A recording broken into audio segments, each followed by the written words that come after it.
What up, you lab rats? I'm back from Maui, and it is another episode of... Oh, wait. What episode is it? Nope. No. Warm it up.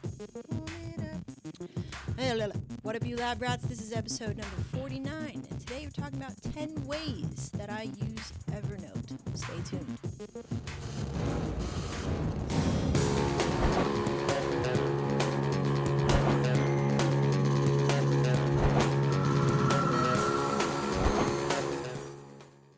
Hey guys, welcome back to the Lab Rat Dailies, the in-between show of the main show with Kevin and I on Wednesdays on the Get in the Lab podcast, where we talk about building a business together and creating content with heart. And on the in-betweens, the Lab Rat Dailies, like this one, every day has a theme. Today's theme is Throwback Thursday, so here's a little Throwback Thursday for you.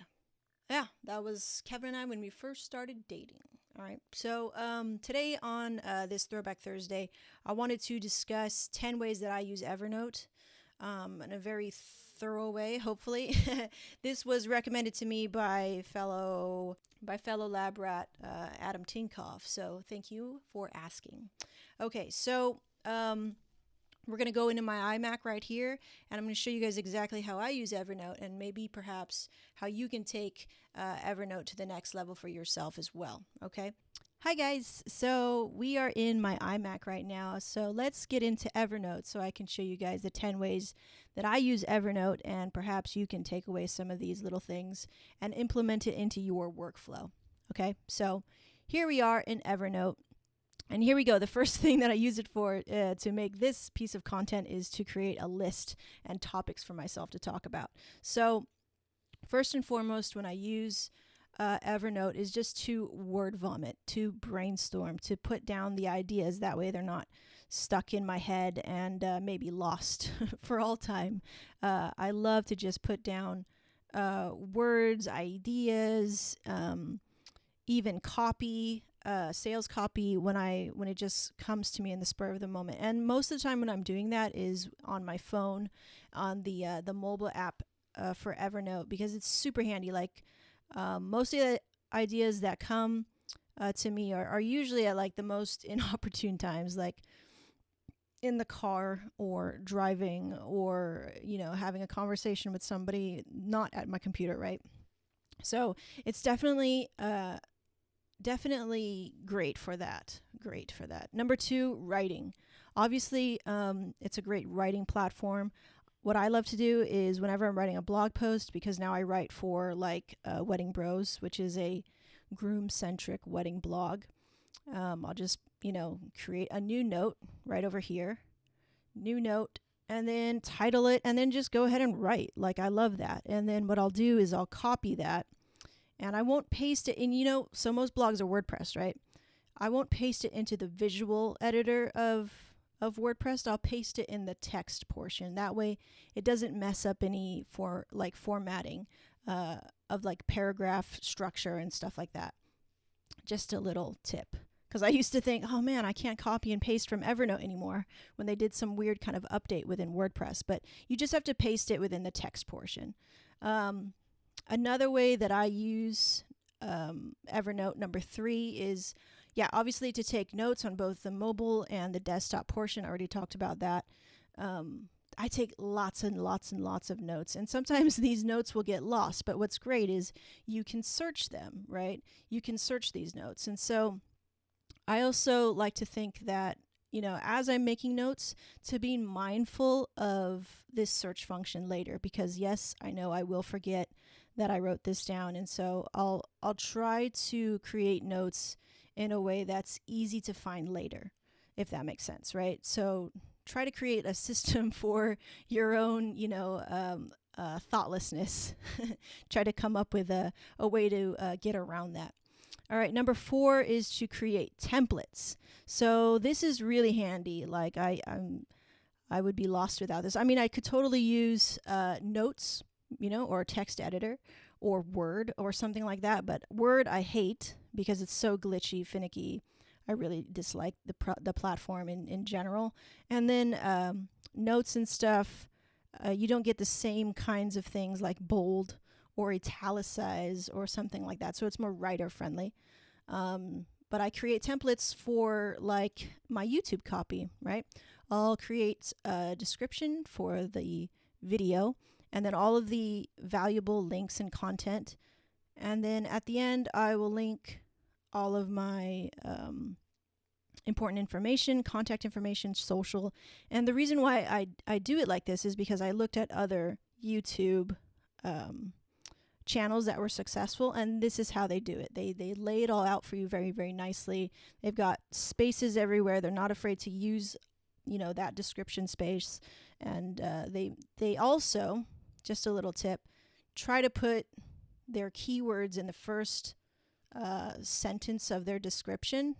I don't know if that still holds true, but that was the last I heard from some, big time YouTubers. So that's how I do that. All right, number 5. Number 5, I also create scripts. So a lot of times I ad-lib stuff. Like this is totally ad-libbed. I just go off the cuff, whatever. And a lot of podcasting I do is ad-libbed. But when I make videos for Make TV, for example, here, videos to make, like I'll run across a situation that I had that I feel compelled to make a video about. And a story kind of takes place in my head. And I like to put that story down into a script so that I can time the video a certain way and input certain B-roll cuts and be a little bit more cinematic and storytelling with it, because it's YouTube and you need to be entertaining while still getting, I still want to be entertaining while still getting a good message across. So I like to script those things out, and a lot of it is very like simple scripting. It's not crazy. But a lot of times when I'm thinking of that story in my head, those are the best kind of synthesis I can get when making that video. It's very hard for me to replicate and get in the same headspace if I didn't write it down, right? So for like Make TV and stuff like that, those self-dev videos, I do script them out for the most part. Some stuff is ad-libbed if I, feel compelled to ad-lib, whatever. But for the most part, I script them out. And I think it gives it a better structure, and I eliminate ranting on too much, which I have a habit of doing.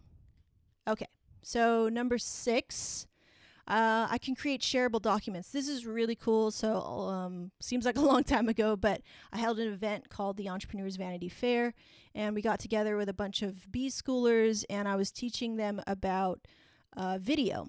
And I created this sort of list of equipment and alternatives. So what I use, I guess some people would call professional, right? And then some alternatives that you can use. So right here, it was so cool to just create like a table of all the stuff that I use for creating video, and then create alternatives for people who aren't really at this level, because obviously we have some pretty high quality, expensive stuff, but just because we're in the wedding industry. All right, so this was really cool. And then I would just go like share note, and then I can also, do whatever. And I'll hit copy public link, and then I'll share that with anybody who's interested.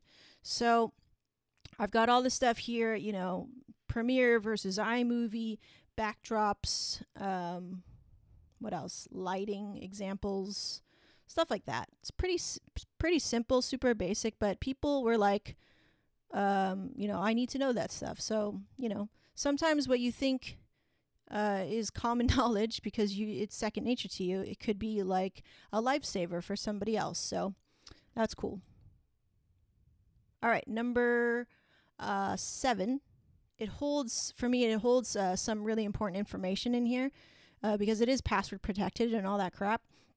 It holds some like business stuff in here, some like project summaries of past clients. What else? Some like password stuff, special things that are like SEO stuff. I don't even use this anymore. Some featured in stuff, like you probably want to have, a list of all your featured in things, so it's easy to kind of pull and promote when you need it to be. Testimonials, that's really important too. I only have one. Okay.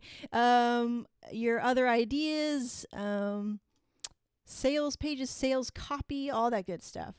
All right. Okay. So number 8. This one's really cool. I've been using Evernote since 2012, I believe. And that's when I really first started to get some, well, that's when I really first started to start creating content. And if I go way back here in the thing, in the feed, actually that's 2013. See, there's proof right there. 2013, December 2nd. So this is the first time I actually used Evernote. 2012 was something else probably.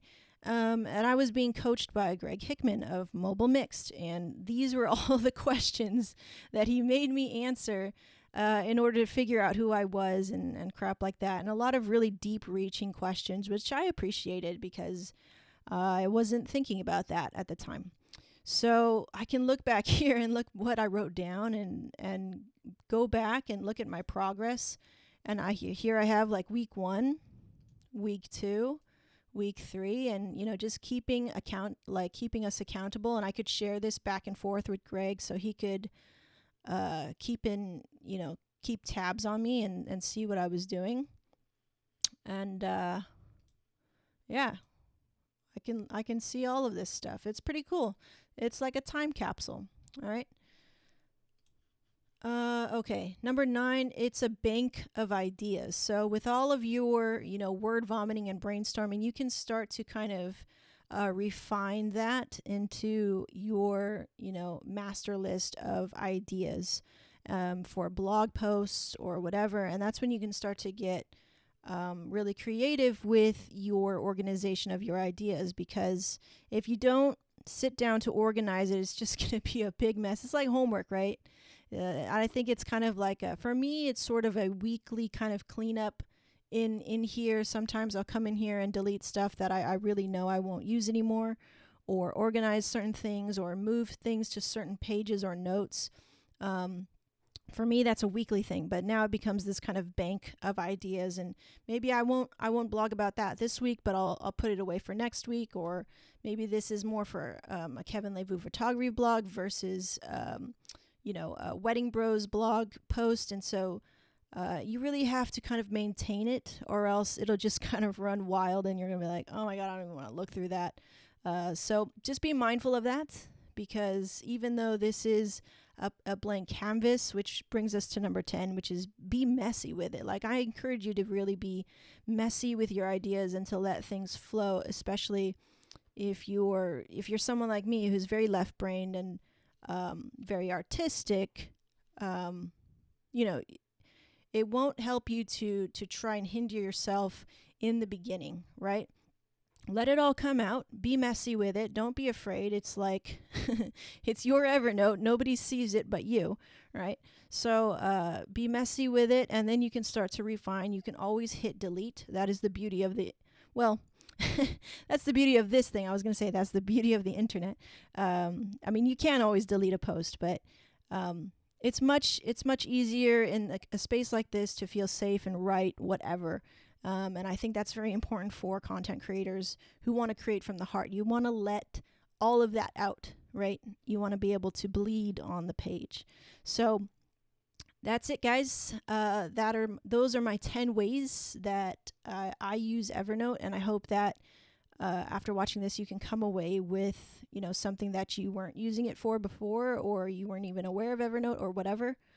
You can find all of the links down below to Evernote. It's totally free. And yeah, that was it for today. So I hope you enjoyed that. And question for you guys today would be, I put down 10 ideas on how to use Evernote. If I didn't use it in a way that you use it, please put that in the comments below so others can learn from you. Okay, so that's it for this one, and I'll see you back over here. All right, guys, so that was Evernote. That's how I use it nowadays. Mostly just staying within those 3 kinds of pages, moving back and forth from that. But for the most part, it's It's very straightforward. I like how Evernote is kind of a blank canvas for me to do all of those things. And I really love to hear it from you guys. How do you use Evernote? I'd love to see it in the comments. So, is there anything that stood out to you in the list that maybe you didn't think about? And if I didn't cover it in a way that you do, please share it in the comments so other people can also learn from your example. All right, so that was today's episode. Nice and sweet. We'll see you tomorrow on the Lab Rat Dailies for Good Shit Friday. We'll see you next time. Peace out. Zat is good.